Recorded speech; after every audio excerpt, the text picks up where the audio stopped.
बच्चों, आज हम कक्षा 7वीं की हिंदी पुस्तक बसंत से दूसरा पाठ पढ़ेंगे, जिसका नाम है दादी माँ।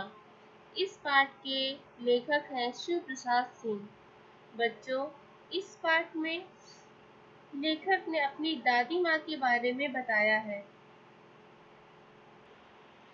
दादी माँ पाठ लेखक और उसकी दादी माँ के बीच घनिष्ठ आत्मीय संबंध की कहानी है। लेखक की दादी माँ ममता, स्नेह, दया की मूर्ति थी। लेखक की यह कहानी उसकी दादी माँ के प्रेम और समर्पण को समर्पित है। दादी माँ लेखक के परिवार के हर कठिन दौर में उसके साथ छाया के समान रहती थी। बच्चों, लेखक की दादी माँ बहुत ही धैर्यवान थी। अपने धैर्य के कारण ही वह कठिन से कठिन परिस्थितियों में डट कर खड़ी रहती थी और उसका सामना करती थी। उनकी ममता की छाया के नीचे लेखक को कभी भी दुख का अनुभव नहीं हुआ था। वह कितना भी बीमार रहता, परंतु दादी माँ उसके साथ रहती और उसकी देखभाल करती थी।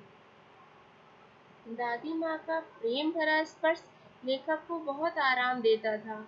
उसकी दादी माँ आज उसके साथ नहीं थी, परंतु उनकी इसकी यादें लेखक के दिलो दिमाग पर हमेशा रहती थी।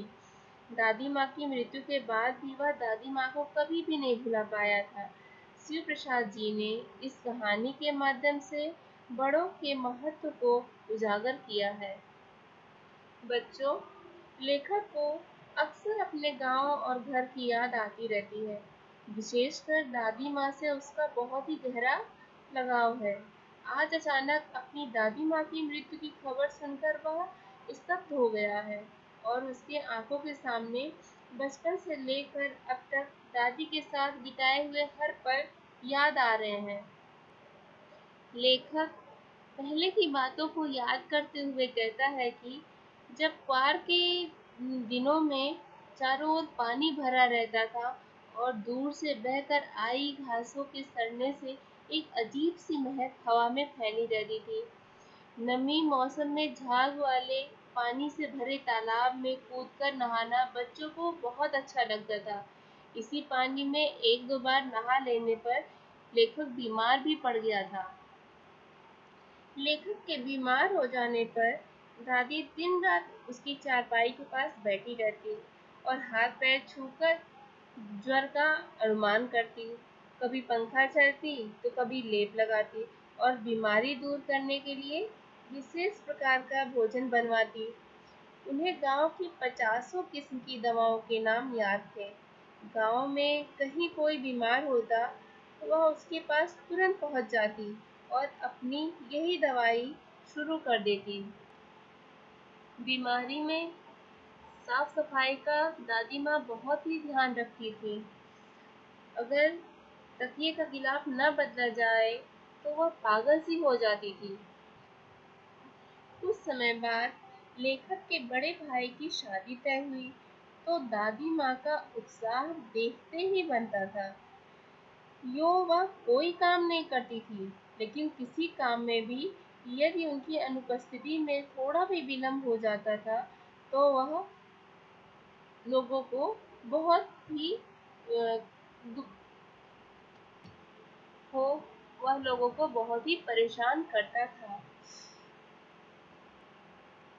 उन्हीं दिनों लेखक ने दादी माँ को सूद के पैसों के लिए रामी की चाची पर कठोरतापूर्वक बिगड़ते हुए देखा। लेखक कहता है कि एक दोपहर में दादी माँ रामी की चाची धन्नो पर खूब बिगड़ रही थी। उससे मैं सूद के सारे पैसे वापस करने की बात कह रही थी। धन्नो पैसे फसल पर वापस करने की बात कह रही थी। धन्नो ने लड़की की शादी और उसके निस्तार का वास्ता देकर दादी माँ के पैर छूना चाहा, पर दादी माँ ने कहा, चल हट पीछे, अभी नहा के आई हूँ। लेखक ने कहा, दादी माँ यह बाद में पैसे दे देगी। इस घटना के कई दिन बाद एक दिन धन्नो दादी को आशीर्वाद देती जा रही थी कि लेखक से उसकी मुलाकात हो गई।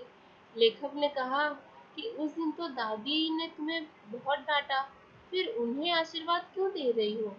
धन्नो बोली, वह तो देवता है, उन्होंने पीछे के सभी रुपए मेरे माफ कर दिए हैं और बेटी की शादी के लिए 10 रुपए और भी दिए हैं। यह घटना दादी के कठोर प्रशासन और उनके कोमल स्वभाव को उजागर करती है।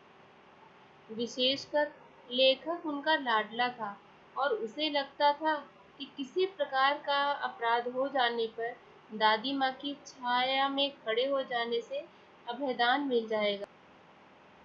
इसी कारण लेखक को विवाह उत्सव के उस रात की याद आती है जब बारात चली जाती है और घर में औरतें रात भर जागकर अभिनय करती हैं, जिसमें शादी से लेकर पुत्रोक्ति पुत्र प्राप्ति तक के सभी दृश्य दिखाए जाते हैं। उसमें सभी पात्र महिलाएं ही करती हैं। बीमार होने के कारण लेखक बारात नहीं जा सका था। दादी ने घर में ही लेखक को सुला दिया था और ये बात दूसरी औरतों को नहीं बताया था। अभिनय में भाभी की बात पर लेखक की हंसी छूट गई और भांडाफोड़ हो गया। तब तब दादी ने लेखक का बचाव किया था। बच्चों, दादी को जीवन का गहन अनुभव था। दादाजी की मृत्यु के बाद यह संसार उन्हें झूठ मालूम होता था। उन्हें असली नकली शुभचिंतकों की पहचान हो गई थी। दादाजी के श्राद्ध में लेखक के पिता ने बहुत सारी संपत्ति व्यय कर दी थी। दादी अकेली होने के कारण उदास रहने लगी। वे अपना अधिकांश समय पूजा पाठ में ही बिताने लगी। एक सुबह पिताजी और किशन भैया उदास बैठे थे। अब रुपए कोई उधार नहीं देता था। कुछ लोगों के पिछले पैसे भी बाकी थे। वे रोने से हो रहे थे। तभी दादी उनका माथा सहलाते हुए बोली, अभी तो मैं हूँ ही। यह कहकर दादी माँ ने दादाजी की दी हुई निशानी सोने के कंगन संदूक से निकालकर पिताजी को दिए ताकि वह कर्ज चुका सके। बच्चों, उस समय लेखक को दादी माँ किसी देवी के समान ही लग रही थी। लेखक अतीत से वर्तमान में लौट आया।